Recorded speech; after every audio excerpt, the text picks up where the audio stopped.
Who is Laura Nyro? What's up, guys? GeorgeTheCloud here. Welcome to the channel and welcome to my life. This is my first time ever hearing of Laura, and the song is Wedding Bells.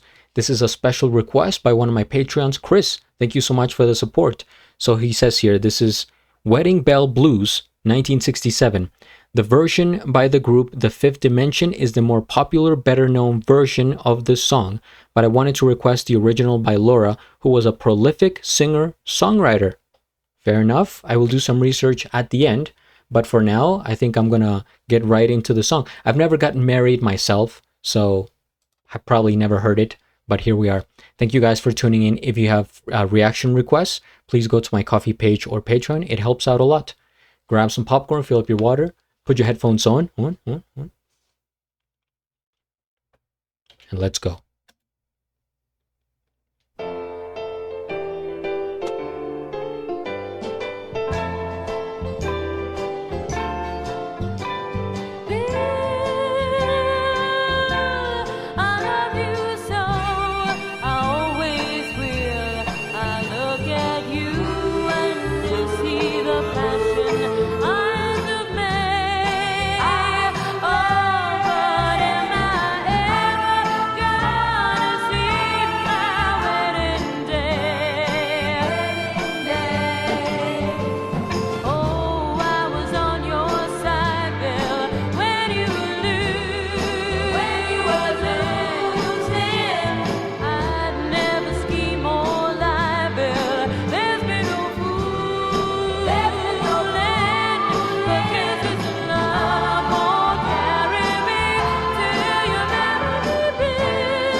I am pleasantly surprised with her voice, and there's a lot of interesting things here that I'm going to try to explain. First things first, we hit the like. I want to check if she has an official channel here on YouTube, because that was somebody else that posted that.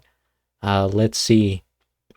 Yeah, sometimes when they are like way older groups from back in the day, they don't have an official channel.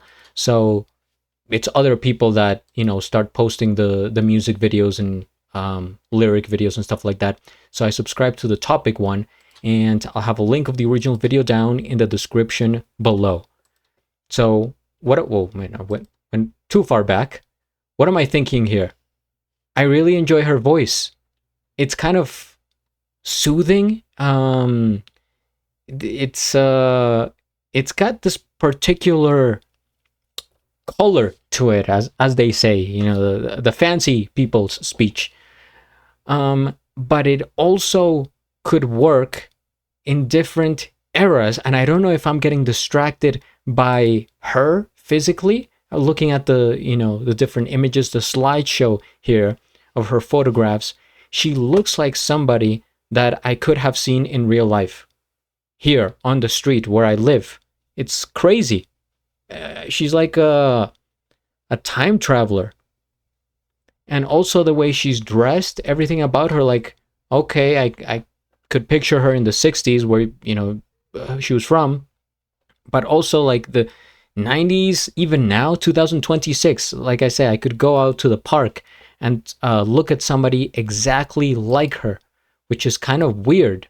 But I don't know. I guess there's just something particular about her appearance that is attractive to me. Not like that type of attractive, but like, I don't know, interesting. So I'm going to read the description here. Maybe I should have done this before.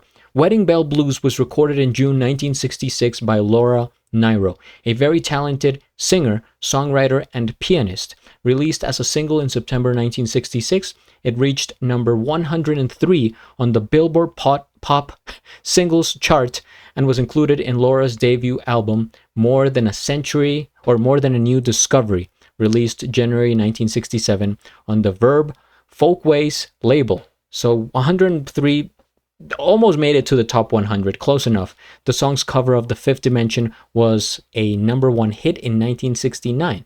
The album is available on CD under the... Okay, I've never heard of The Fifth Dimension. At least I don't think I have, so maybe that's another band that I can react to in the future. But I like how this song makes me feel, I guess, which is very joyful, kind of active. It's romantic. There's some harmonizing here. I don't know if she's doing it with her own voice or if there's backup singers. There's a bit of a harmonica in there. It came in kind of strong, right? Not really like easing its way, but like boom, you heard it, and I was like, okay, this is probably the harmonica, and it's in a type of song that I wouldn't typically, picture a harmonica in. For some reason, I think maybe more like southern or folky music use harmonica, but this one is like it's pop for the era, I would say, and it's a very lively song. I wish I could, play it again and while I'm talking, but I can't. I could see why it would become such a big hit. I'm assuming for weddings or, festivals, celebrations, gatherings, right? Especially for the time period. And I thought about the Beach Boys, even though I've never reacted to them, but I know a couple of songs by them. And this is kind of in that same vibe, maybe like the female version of the Beach Boys. I'm trying to think of musicians, female singers that I've reacted to from this era, and they all have, each their particular voice. I think Joanne Baez,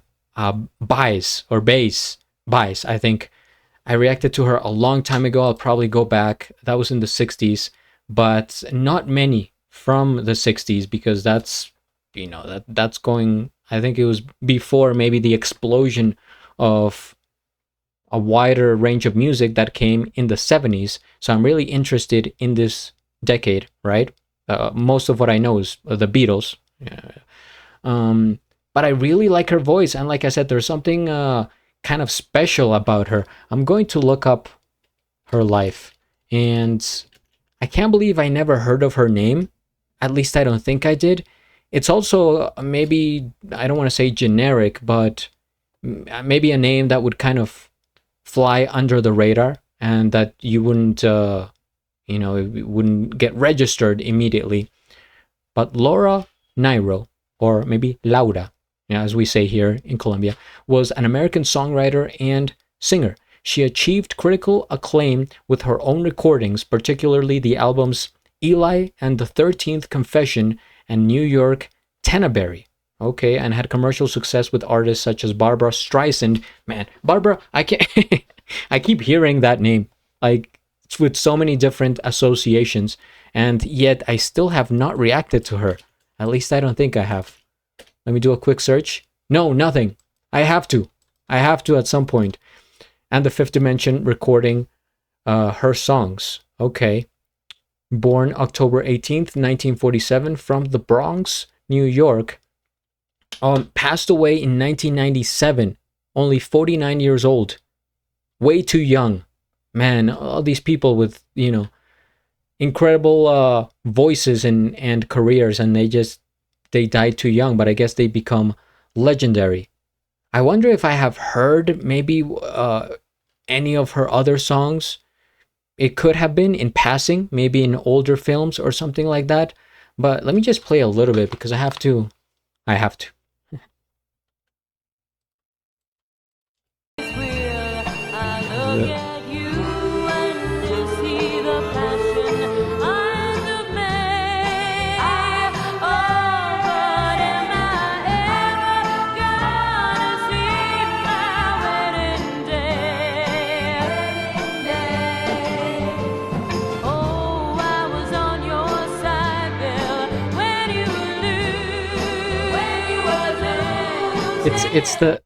It's that type of harmonizing that you don't hear anymore, and it really makes it kind of magical sounding.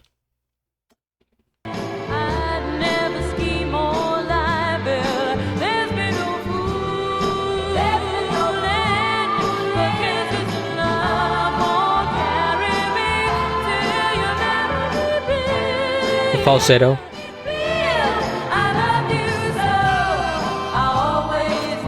Maybe that's what it is. The way you make me feel. Maybe I've heard that before. I want to do a quick search here. Female singers from the 1960s. And see what we get. Who am I familiar with? Janis Joplin. Completely different voice though. Etta James. May have reacted to her once. Tina Turner once. Dionne Warwick. I know of her, have never reacted. Joanne, and that's about it. Man, I'm missing. There's so much. I'm never gonna run out of content here on the channel. There is so much yet to be discovered. So thank you so much, Chris, for that request.